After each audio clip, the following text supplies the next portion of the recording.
So yeah, the floor is yours. Okay, so now we have two sessions, as Eduardo said. One is for these first three profiles, the topology, SSH, and SV. I will be also saying maybe a short introduction of these profiles, just to be sure that you remember everything what Tanya said last time, but very shortly. So if you have some questions about the purpose of the profiles, we can also take these questions at the end. So maybe if we go to the next slide.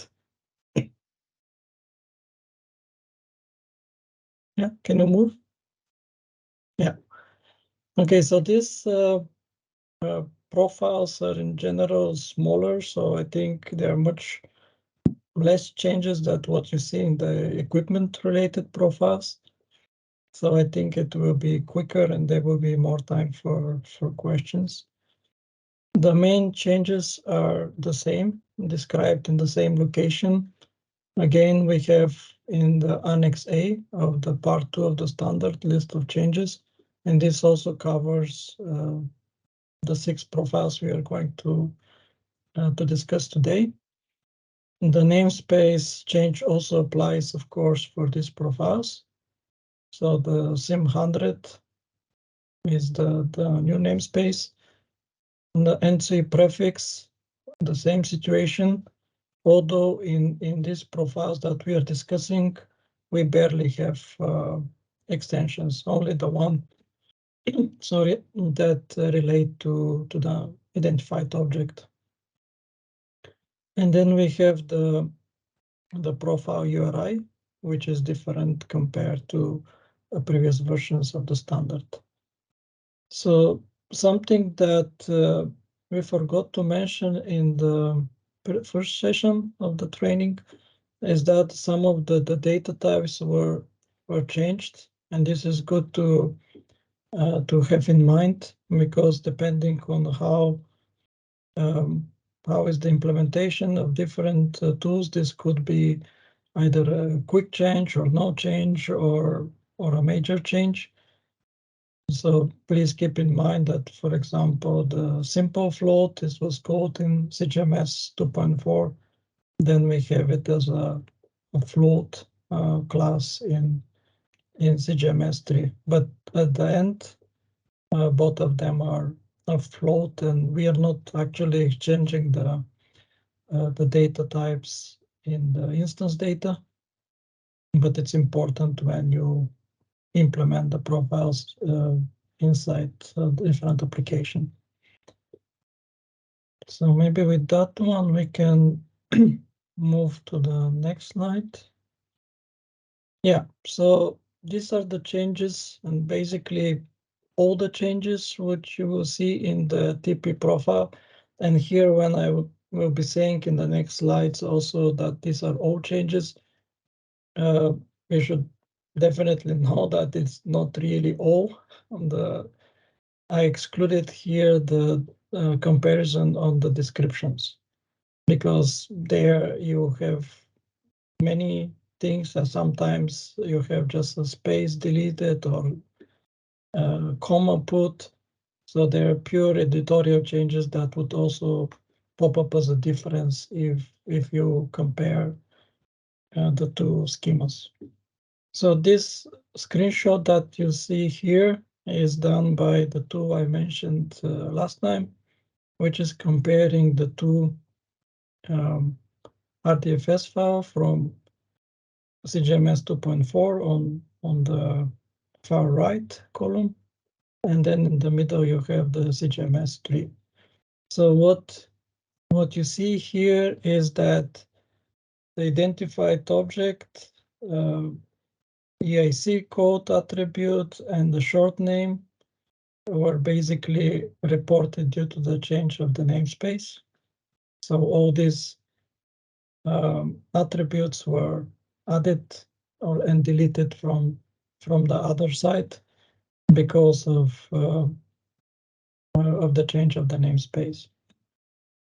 Then we have on the very top some cardinality changes. So the association between the DC node and the DC topological node became required. Then the other one, terminal to topological node, became optional, and the MRID also is required. And in the middle, we have the change, also a cardinality change on two associations, on three actually. So these are yeah, those important changes beyond the changes of the descriptions, if we have some here in the TP profile. So I see some maybe questions in the chat. Yeah, no. Okay, so if we go then to the next slide. Yeah, the next one is the SSH profile. Chavdar, Yeah. maybe a question. Can you Yeah, go? sure. Can you go back Yeah. to the slide? Yes. Let's let's take some an example. In the middle, you have topological node terminal. Mm-hmm. Can you explain what has changed there? I Yeah. saw 1 to n, 0 And to the n. other is 0 to n. Ah, okay, okay. Yeah. So this is comparing, the complete value of the object in the schema. So maybe, to better understand those screenshots. So the first column is the item, so either attribute or association that got touched. Then the property is the property that is part of the schema, so either multiplicity, stereotype, comment, domain, label. So these are the 4 or 5 or maybe 6 things that are present in the schema that you can compare. And then on the other 2 columns is the value that it's on the 2 different schemas. Thank you. Yeah. Okay, so if we go to the SSH. Yeah, so here we have the change of the URI, the profile URI.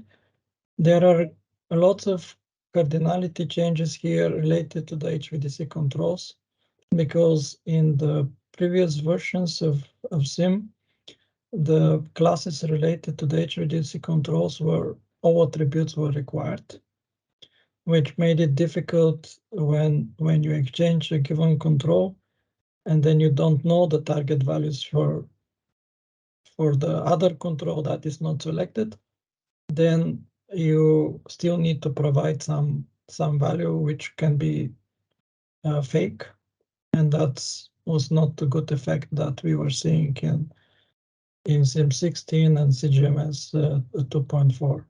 So now what is happening here in the CGMES 3 SSH is that the attributes are optional, and there are constraints that require given attributes depending on the type of the control that is active at the given SSH.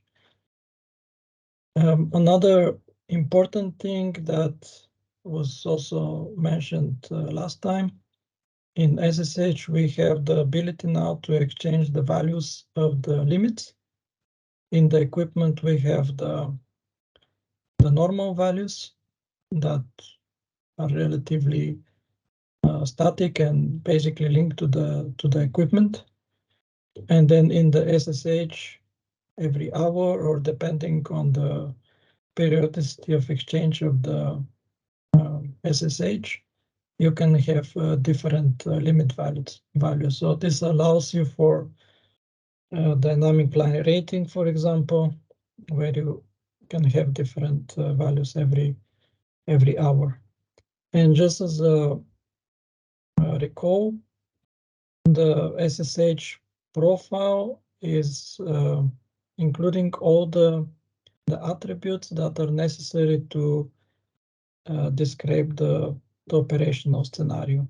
So you have the equipment with your basic connectivity, and SSH is giving you the statuses of the switches, the active, reactive power in feeds and loads. So this is what comes with SSH. So we have the classes added related to the power electronics.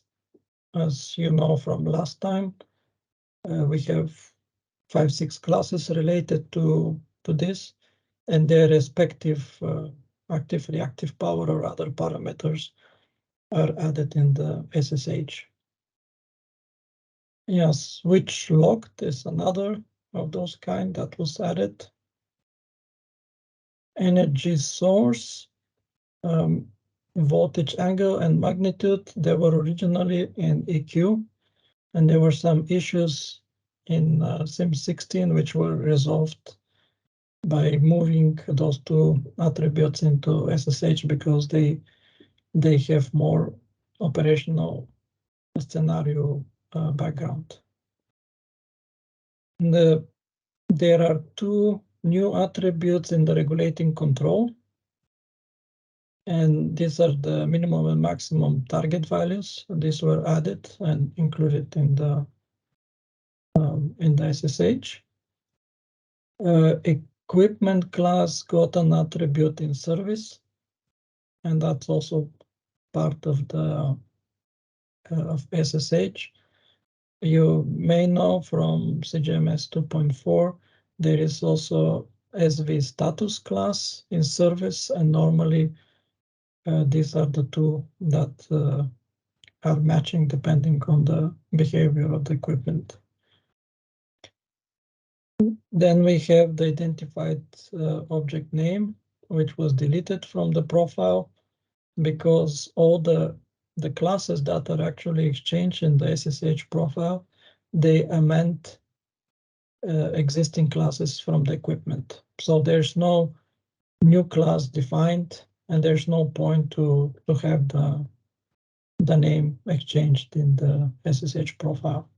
So that's why it was deleted. Okay, so I think then we can move to the SV profile. So here also the changes are very simple and a few. So we have one renaming of attribute, and this is the SV converter UV. So before it was UF, you see that one on the very bottom here on the screen. Then we have some changes related to the switch. So the switch added here appears. And then we have the open attribute as well. And here there are changes related to the profiling. But in general, basically the big, yeah, the not really that big change, but more impacting change is the change of the renaming of the attribute, and we have a required attribute on the identified object, the MRID. And by the way, the MRID attribute was made required for all the profiles. So this is something that you will see in every of the CGMES 3 profiles. So here, I think we are good with that profile. Maybe we can allow one or two questions. Yeah, I think we have one from Mahmoud. What does it mean that the switch is defined as SSH and SV profiles? Yeah, in SV should be the association here. And because this is a really comparison of the schema, so it also gives you, so SV switch. So we see the two sides of the association. So SV switch was actually, I think, added, and then you have in the line somewhere in the beginning, maybe the last one, SV, so switch.sv switch, we have association use null, and then down there we have S, so we have the two sides of the associations defined. But I think the general question is, why do we have both the switch and the SSH and the SV profile? And in principle, so previously before the SSS, the state variable was both an input and output. Now it is considered only an output because you start to get deviations, and then you also have to have the control settings. And as long as you don't do any remedial action in general, then the SV and the SSH should have the same result. That goes also with the status attribute. However, if you do remedial action, as we're going to be doing as a part of the CSA process, this can then change. So you're running continuously, and then that will be, one of the effect, and then you can apply remedial action on top of it. So that's why the output and the input can be different. Yeah. But that's for the SV switch, right? Yeah. Yeah, that's for the SV Yeah. switch. Yeah. And sadly, the description may not be as clear, which is something we're going to do in the upcoming version. Yeah. Yeah, the SV switch open is what appears here, and then the association with the switch.